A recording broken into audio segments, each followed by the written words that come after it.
दोस्तों जय श्री राम। आज हम आपको बताते हैं भर्तृहरि और गुरु गोरखनाथ की ये अद्भुत कथा। उज्जैन में राजा भर्तृहरि की गुफा स्थित है। इसके संबंध में यह माना जाता है कि यहाँ भर्तृहरि ने तपस्या की थी। यह गुफा शहर से बाहर एक सुनसान इलाके में है। गुफा के पास ही शिप्रा नदी बह रही है। गुफा के अंदर जाने का रास्ता काफी छोटा है। जब हम इस गुफा के अंदर जाते हैं तो सांस लेने में भी कठिनाई महसूस होती है। गुफा की ऊंचाई भी काफी कम है, अतः अंदर जाते समय काफी सावधानी रखनी होती है। यहाँ पर एक गुफा और है जो कि पहली गुफा से छोटी है। यह गोपीचंद की गुफा है जो कि भर्तृहरि का भतीजा था। यहाँ प्रकाश भी काफी कम है, अंदर रोशनी के लिए बल्ब लगे हुए हैं। इसके बावजूद गुफा में अंधेरा दिखाई देता है। यदि किसी व्यक्ति को डर लगता है तो उसे गुफा के अंदर अकेले जाने में भी डर लगेगा। यहाँ की छत बड़े बड़े पत्थरों के सहारे टिकी हुई है। गुफा के अंत में राजा भर्तृहरि की प्रतिमा है और उस प्रतिमा के पास ही एक और गुफा का रास्ता है। इस दूसरी गुफा के विषय में ऐसा माना जाता है कि यहाँ से चारों धामों का रास्ता है। गुफा में भर्तृहरि की प्रतिमा के सामने एक धुनी भी है जिसकी राख हमेशा गर्म ही रहती है। गौर से देखने पर आपको गुफा के अंत में एक गुप्त रास्ता दिखाई देगा जिसके बारे में कहा जाता है कि यहाँ से चारों धामों को रास्ता जाता है। पत्नी के धोखे से आहत राजा भर्तृहरि के साधु बनने की कहानी। उज्जैन को उज्जयिनी के नाम से भी जाना जाता था। उज्जयिनी शहर के परम प्रतापी राजा हुए थे विक्रमादित्य। विक्रमादित्य के पिता महाराज गंधर्वसेन थे और उनकी दो पत्नियां थीं। एक पत्नी के पुत्र विक्रमादित्य और दूसरी पत्नी के पुत्र थे भर्तृहरि। गंधर्वसेन के बाद उज्जैन का राजपाट भर्तृहरि को प्राप्त हुआ क्योंकि भर्तृहरि विक्रमादित्य से बड़े थे। राजा भर्तृहरि धर्म और नीतिशास्त्र के ज्ञाता थे। प्रचलित कथाओं के अनुसार भर्तृहरि की दो पत्नियां थीं, लेकिन फिर भी उन्होंने तीसरा विवाह किया पिंगला से।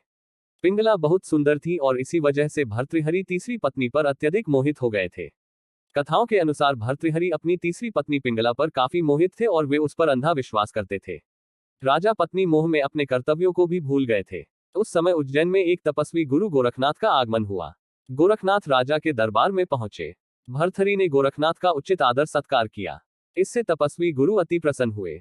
प्रसन्न होकर गोरखनाथ ने राजा एक फल दिया और कहा कि यह खाने से वह सदैव जवान बने रहेंगे, कभी बुढ़ापा नहीं आएगा, सदैव सुंदरता बनी रहेगी। यह चमत्कारी फल देकर गोरखनाथ वहां से चले गए। राजा ने फल लेकर सोचा कि उन्हें जवानी और सुंदरता की क्या आवश्यकता है। चूंकि राजा अपनी तीसरी पत्नी पर अत्यधिक मोहित थे, अतः उन्होंने सोचा कि यदि यह फल पिंगला खा लेगी तो वह सदैव सुंदर और जवान बनी रहेगी।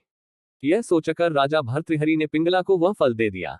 रानी पिंगला भर्तृहरि पर नहीं बल्कि उसके राज्य के कोतवाल पर मोहित थी। यह बात राजा नहीं जानते थे।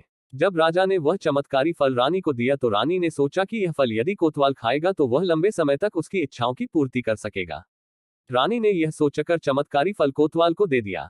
वह कोतवाल एक वैश्या से प्रेम करता था और उसने चमत्कारी फल उसे दे दिया ताकि वैश्या सदैव जवान और सुंदर बनी रहे। वैश्या ने फल पाकर सोचा कि यदि वह जवान और सुंदर बनी रहेगी तो उसे यह गंदा काम हमेशा करना पड़ेगा। नरक समान जीवन से मुक्ति नहीं मिलेगी। इस फल की सबसे ज्यादा जरूरत हमारे राजा को है। राजा हमेशा जवान रहेगा तो लंबे समय तक प्रजा को सभी सुख सुविधाएं देता रहेगा। यह सोचकर उसने चमत्कारी फल राजा को दे दिया। राजा वह फल देखकर हतप्रभ रह गए। राजा ने वैश्या से पूछा कि यह फल उसे कहां से प्राप्त हुआ। वैश्या ने बताया कि यह फल उसे कोतवाल ने दिया है। भर्तृहरि ने तुरंत कोतवाल को बुलवा लिया। सख्ती से पूछने पर कोतवाल ने बताया कि यह फल उसे रानी पिंगला ने दिया है। जब भर्तृहरि को पूरी सच्चाई मालूम हुई तो वह समझ गया कि पिंगला उसे धोखा दे रही है। पत्नी के धोखे से भर्तृहरि के मन में वैराग्य जाग गया और वे अपना संपूर्ण राज्य विक्रमादित्य को सौंपकर उज्जैन की एक गुफा में आ गए। इसी गुफा में भर्तृहरि ने 12 वर्षों तक तपस्या की थी। राजा भर्तृहरि की कठोर तपस्या से देवराज इंद्र भयभीत हो गए। इंद्र ने सोचा कि भर्तृहरि वरदान पाकर स्वर्ग पर आक्रमण करेंगे। यह सोचकर इंद्र ने भर्तृहरि पर एक विशाल पत्थर गिरा दिया।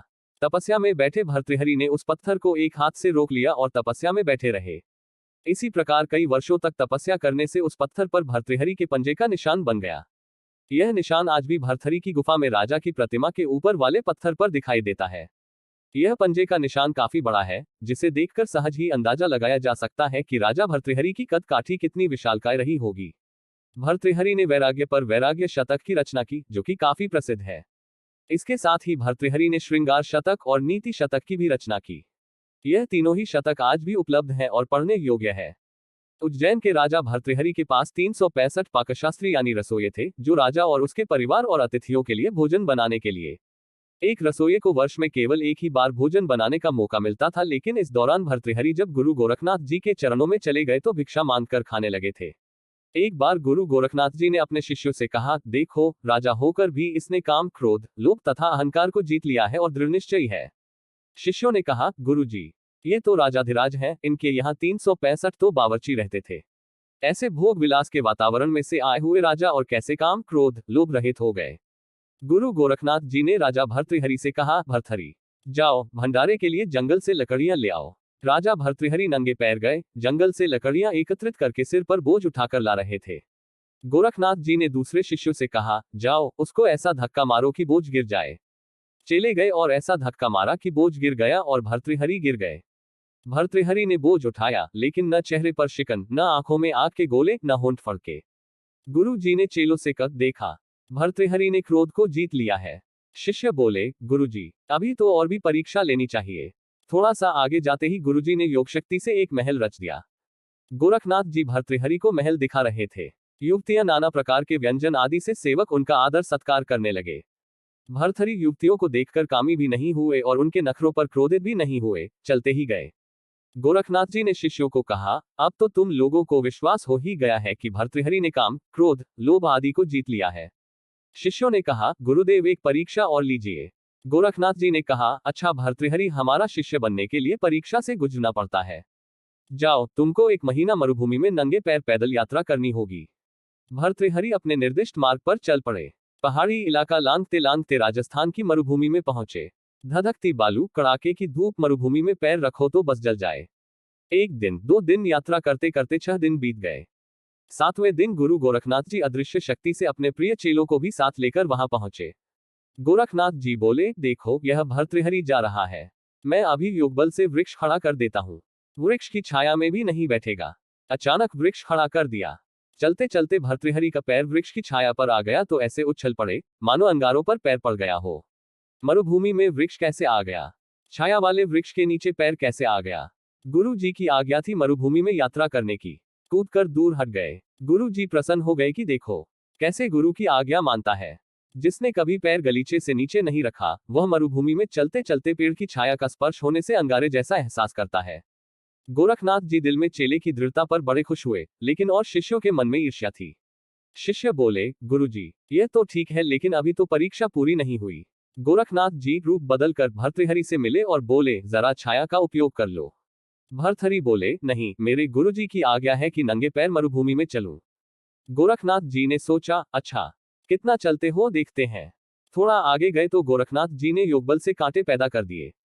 ऐसी कटीली झाड़ी की कंथा फटे पुराने कपड़ों को जोड़कर बनाया हुआ वस्त्र फट गया।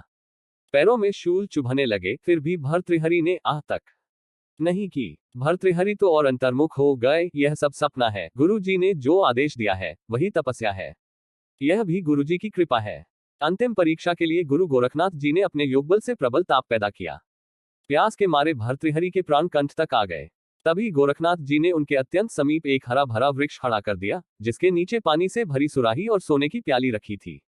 एक बार तो भर्तृहरि ने उसकी ओर देखा, पर तुरंत ख्याल आया कि कहीं गुरु आज्ञा भंग तो नहीं हो रही है। उनका इतना सोचना ही हुआ कि सामने से गोरखनाथ आते दिखाई दिए। भर्तृहरि ने दंडवत प्रणाम किया। गुरु जी बोले, शाबाश भर्तृहरि, वर मांग लो। अष्ट सिद्धि दे दूं, नवनिधि दे दूं। तुमने सुंदर सुंदर व्यंजन ठुकरा दिए, युवतियां तुम्हारे चरण पखारने के लिए तैयार थीं, लेकिन तुम उनके चक्कर में नहीं आए। तुम्हें जो मांगना है वो मांग लो। भर्तृहरि बोले, गुरुजी, बस आप प्रसन्न हैं, मुझे सब कुछ मिल गया। शिष्य के लिए गुरु की प्रसन्नता सब कुछ है। आप मुझसे संतुष्ट हुए, मेरे करोड़ों पुण्यकर्म और यज्ञ तप सब सफल हो गए। गोरखनाथ बोले, नहीं भर्तृहरि, अनादर मत करो। तुम्हें कुछ न कुछ तो लेना ही पड़ेगा, कुछ न कुछ मांगना ही पड़ेगा। इतने में रेती में एक चमचमाती हुई सुई दिखाई दी। उसे उठाकर भर्तृहरि बोले, गुरुजी, कंठा फट गया है, सुई में यह धागा पिरो दीजिए ताकि मैं अपना कंठा सी लूं। गोरखनाथ जी और खुश हुए कि हद हो गई। कितना निरपेक्ष है, अष्टसिद्धि नवनिधियां कुछ नहीं चाहिए। मैंने कहा कुछ मांगो तो बोलता है कि सुई में जरा धागा डाल दो। गुरु का वचन रख लिया, कोई अपेक्षा नहीं। भर्तृहरि तुम धन्य हो गए। कहां उज्जयिनी का सम्राट नंगे पैर मरुभूमि में। 1 महीना भी नहीं होने दिया, 7-8 दिन में ही परीक्षा से उत्तीर्ण हो गए।